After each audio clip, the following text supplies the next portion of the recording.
Welcome to rSlash Am I Overreacting, where OP's fiancé breaks her arm in a moment of rage. Our next Reddit post is from Rosalind. Should I marry my fiancé after he put his hands on me? My fiancé is an amazing guy. We first started off as friends, so the foundation of our relationship is pretty strong. He's so perfect and good to me in every way that a man can be good to a woman. However, he can be very controlling and territorial, and because of his childhood, he has a lot of trust issues. He owns his own trucking company, and sometimes is gone for days, even weeks at a time. Recently he went away, and he was coming back, and I was excited to see him. When he came back, our neighbor's car was parked in my driveway. Normally, he never parks there, but I gave him permission to do it this time because he had an event at his house, and our HOA doesn't allow parking in the street. When my fiancé came home, I was in the bathroom shaving, and all of a sudden he came in yelling, "Who the F is in the house?" and checking the shower, closet, bed, etc.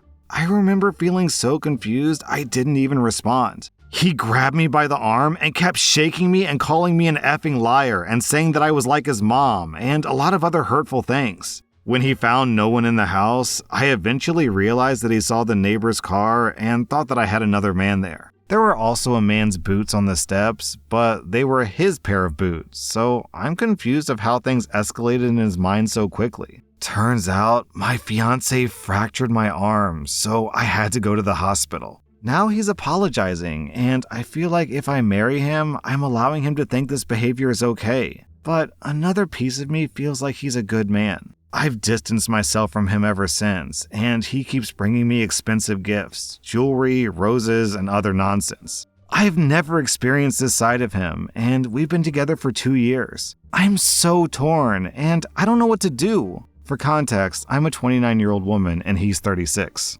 OP, the first 2 sentences you wrote were, "Should I marry my fiancé after he put his hands on me?" and then, "My fiancé is an amazing guy." Those are completely opposite statements. This entire post is just cope. It's you coping, yeah, well, he does this, he does that, and, he broke my arm, whoops, tee-hee. Lady, he broke your arm in anger. If he did it once, he could do it again. If he did it to you, he could do it to your kids. If anything, you are underreacting here.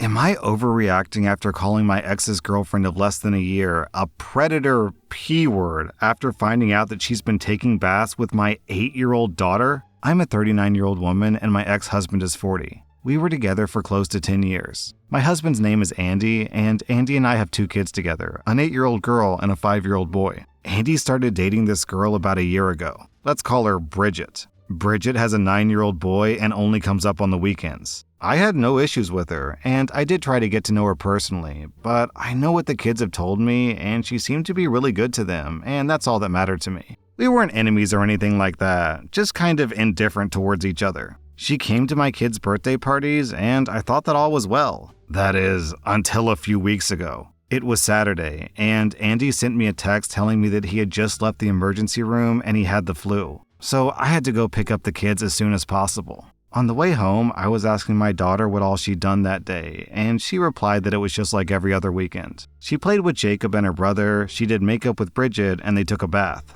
The way that my daughter phrased it made me feel the need to ask if they each took their own baths, or did Bridget stay in the bathroom to help if needed. That's when my daughter told me that they all take a bath or shower together at the same time. My mom was in the car too, and judging from her expression, I knew that I wasn't tripping by being absolutely speechless about what I just heard. But not wanting to cause a scene, I didn't make a big deal about it. But I did tell my daughter that I didn't want her to ever take another bath with Bridget ever again. I was so blown away. I've got a history of being abused sexually by a close family member my whole childhood. He's dead now. I always said that I would never put my kids in a position where that might happen. In fact, my kids have never been left alone with anyone except for me, my ex, or our parents. I came to find out though, Andy's been working on Saturday afternoons, leaving them with Bridget, which is when these baths occurred. Andy is also well aware of what's happening though. Given the flu diagnosis and my emotions being so high, I waited until the next day to say something about it. I asked him what was up with his girlfriend and why the F would she be wanting to take baths with my child? And why the hell would he sit back and let that happen? That's when he tried to act like my daughter was to blame.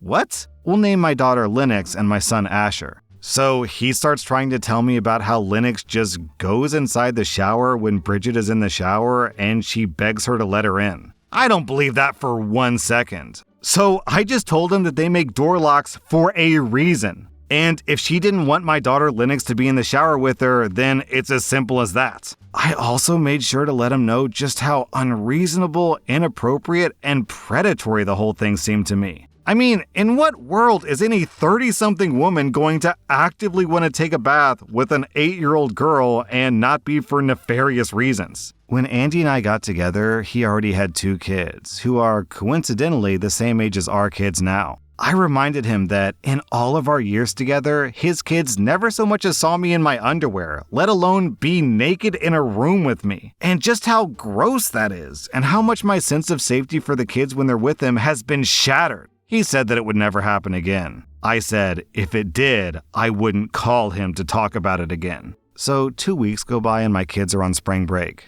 Lennox wanted to stay at Andy's Monday night, but Asher wanted to come home, so we pick him up. After being home for a few hours before dinner gets started, I'm putting things away in my closet, and Asher is sitting on the staircase right next to me.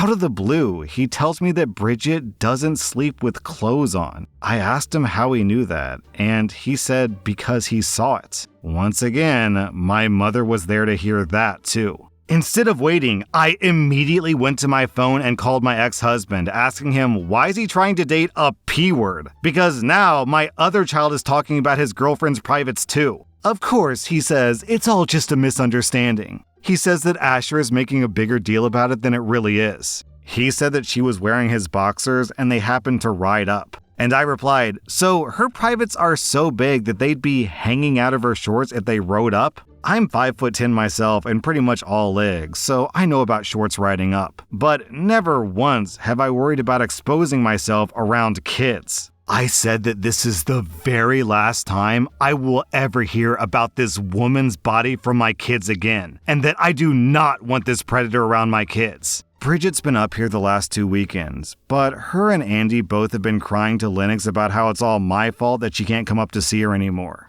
Am I wrong for thinking that she's a predator P-word? OP, you should be talking to a lawyer or the police, not Reddit. Like, what is with this woman? It's like every single time she's around your kids, her clothes just magically come off. If the genders were flipped and a 30-something-year-old guy were bathing with an 8-year-old girl, people would be grabbing torches and pitchforks. So, OP, you are definitely underreacting here. Our next Reddit post is from Intrepid Spend. My new girlfriend wants proof of divorce and income. I'm a 32-year-old guy, and I've been seeing this 29-year-old girl for 3 weeks. I got married young and divorced in 2020. I've been dating for 1.5 years, and I've dated 2 other people seriously during this time, and the issue didn't come up with them. Twice lately, when we were bantering, she would make a joke about whether or not I was previously married, but then get really serious and say something like, "Can you tell me why I can't find that public information though and understand why it's even sketchier that you were defensive about it? I feel like we have a great connection, but I'm getting tired of the mystery BS. Like, you say that you're financially stable, but you're living with your 25-year-old brother, like, it doesn't make sense. And you can't get mad at me sending this via text, but the confusion you've caused me is just upsetting. If you don't want a girlfriend or a partner, then I'll move on, because I'm tired of having these questions come up in my mind. I'm 29, I don't play games, I'm looking for someone to do life with." For the record, I've now agreed to show her my divorce certificate, but when she said, "I can't possibly be the first person who asked for the proof," I said, "You really are." Which she said was gaslighty? Huh? I don't really want to show her my tax return though, it's pretty normal. I made $92K in 2022 and $100K in 2023. I kinda think that we should end this immediately because she's got some deep insecurities that are going to make my life hell if I stay with her. We have a good connection, our love life is amazing, but I'm kinda getting some red flags out of her. Am I overreacting, or is she crazy and I need to leave? So I might get some flack for this, but I think it's fairly reasonable for her to ask you about the marriage certificate, or rather the divorce certificate, because, I don't know, maybe I'm jaded because I've just read so many stories about spouses who cheat on their partners and they tell their mistress/boy toy that they're separated or they're going through a divorce or something. So it's like a really common lie to say, oh yeah, I'm totally divorced. I'm totally over my wife. So even though she's being untrusting here, I think that's a okay thing to request. However, asking for tax returns after 3 weeks is pretty crazy. And then she says, I'm 29, I don't play games, and then proceeds to just play games with you. OB, you gotta listen to your gut here. You are not overreacting. This girl is sending out some major red flags. Our next Reddit post is from Deleted. 4 years ago, my wife had an affair with a coworker. We had been married for 3 years at the time and were trying to have kids, but we had fertility issues and both were having a hard time with that. I caught her because another coworker reached out to me to let me know what was going on. We were incredibly close to divorcing, but through counseling we made it through and we've had a pretty good marriage over the last 2 years. We have a date night once a week that I plan. I bring her flowers at least once a week. I write love notes, etc. I don't want to lose her. She left that job so that she wouldn't be around that man. She went completely no contact with him. Fast forward to yesterday. We were at the gym and I was waiting for my wife to get done showering. I'd forgotten my phone at home and I grabbed hers to kill some time. I wasn't trying to snoop.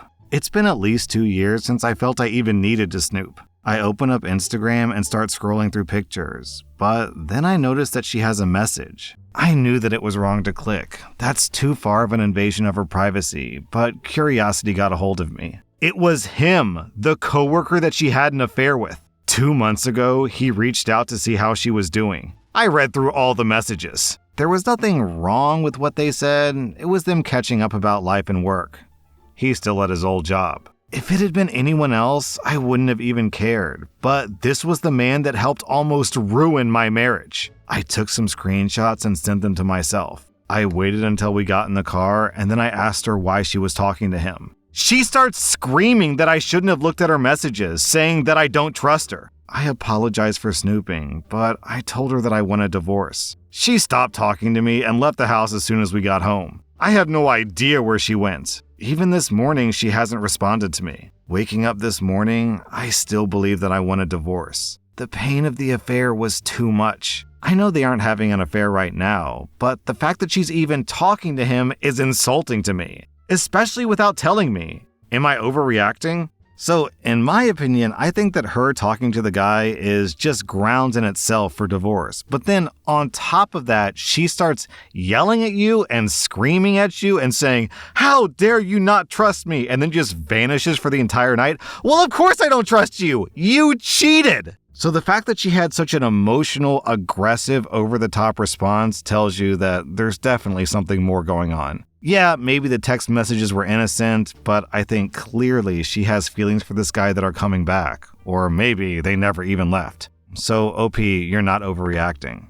Our next Reddit post is from Individual Taylor. My girlfriend won't stop swapping out my real groceries with small versions of the items. It's basically what the title says, but the weird part is that my girlfriend won't ever admit that it's her. She just sort of looks at me and pretends to be confused when I confront her. Basically, every few weeks I come home and some of my groceries are missing and replaced by miniature plastic versions of themselves. Come home from work looking forward to a Coca-Cola? Oh, great. My Coca-Cola is gone and there's a miniature plastic version instead. Break something small and need to tape it back together? Oh, good. Miniature duct tape. Make eggs and want Tabasco? Oh, great. Miniature Tabasco. You get the point. It's kind of funny, but pretty annoying too. So far, whatever. Clearly my girlfriend thinks that it's some sort of funny prank or practical joke. But the thing that's weirding me out is that she never acknowledges that it's her. Even when I start to get genuinely upset or frustrated, she insists that it's so strange that random objects are shrinking in our home. This all culminated to last night. Last night I came home and I'd been craving something sweet all day. So I started baking blueberry muffins, my genuine favorite treat for myself. I get everything together, preheat the oven, and I'm about to start making the batter when I open the cabinet and, oh look, the flour is gone and replaced with a miniature bag of flour. Haha, so funny. I immediately call her and ask her where she put the flour, but she keeps playing dumb. I start making a slightly bigger deal about it, and I'm like, look, I went to the store to get fresh blueberries. I've been looking forward to this. Can you please tell me where the flour is? She still won't drop the act. Like, what the hell? Before we ended the call, she slyly dropped, "As if you need more muffins," and hung up. Like, what the hell? I haven't even called her back yet, so we haven't talked in over a day. I'm pretty mad at her over this. I went out of my way to do something special for myself, and she wouldn't drop the act when I made it clear that I was genuinely upset. Then OP posted an update. Turns out it was my brother playing the prank on me that he saw from TikTok. My girlfriend apologized for her snide comments about the muffins, but suggested that I've been gaining a lot of weight lately and was annoyed that I've been pointing the finger at her. That was rSlash and if you like this content, check out my podcast where I publish the exact same episodes. Also, hit that subscribe button because I put out new Reddit videos every single day.